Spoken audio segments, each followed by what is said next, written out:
السلام علیکم دوستو، آج کی کہانی کا نام ہے اچھے دوست۔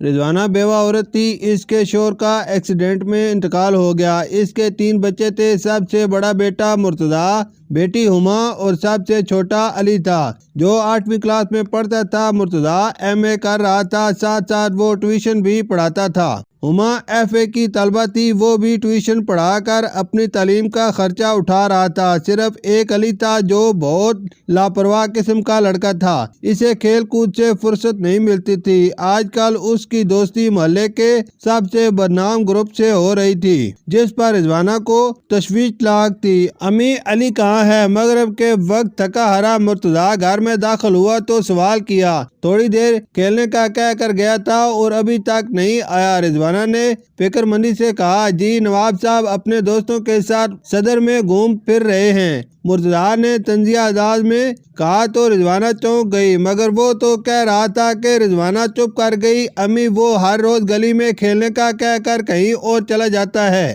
ہما نے بھائی کو پانی پیش کرتے ہوئے کہا۔ رضوانہ پریشان ہو گئی، اچھا آپ فکر مت کریں، میں اسے سمجھاؤں گا۔ مرتضیٰ نے ماں کو تسلی دی۔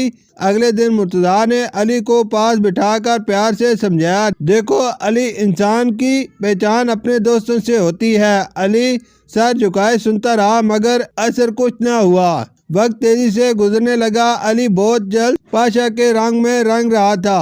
اس کا پڑھائی میں بھی دل نہیں لگتا تھا۔ گھر والے سمجھا سمجھا کر تھک گئے تھے، مگر علی کسی کی نہیں سنتا تھا۔ ایک دن مارکیٹ کی ایک مشہور کریانہ سٹور میں چوری ہو گئی۔ پہلا شک پاشا اور اس کے گروپ پہ گیا، کیونکہ چوری کے وقت وہ آس پاس موجود تھے۔ پولیس پاشا اور اس کے سب ساتھیوں کو پکڑ کر لے گئی، ان میں علی بھی شامل تھا۔ علی کے گھر والوں کے لیے یہ صدمہ بہت بڑا تھا۔ مرتضیٰ بھائی کو بچانے کے لیے جدوجہد کرنے لگا۔ پولیس نے تشویش شروع کر دی۔ جب پولیس نے سختی سے کام لیا تو پاشا نے مان لیا کہ اس نے چوری کی ہے۔ پاشا کے سب ساتھیوں نے اعتراف کر لیا، مگر علی بے قصور ثابت ہوا تو 2 دن بعد پولیس نے اسے چھوڑ دیا۔ علی جب گھر آیا تو رضوانہ دروازے پہ کھڑی تھی۔ علی کا حال بہت برا تھا، پولیس نے اسے بھی مارا تھا۔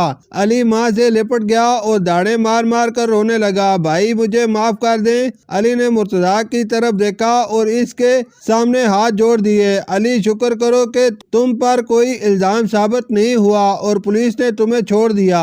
اسی وقت کے لیے تمہیں سمجھاتے تھے کہ اچھے لڑکوں سے دوستی کرو، برے لوگوں کی دوستی کا انجام بھی برا ہوتا ہے۔ مرتضیٰ نے بھائی کو پیار کرتے ہوئے سمجھایا، بھائی اب میں سمجھ گیا ہوں کہ ایک اچھے دوست اور برے دوست میں کیا فرق ہوتا ہے۔ علی نے کہا تو ان سب نے شکر ادا کیا۔ اس واقعے نے علی کو ہمیشہ کے لیے کھرے اور کھوٹے لوگوں کی پہچان کروا دی تھی۔ شکریہ۔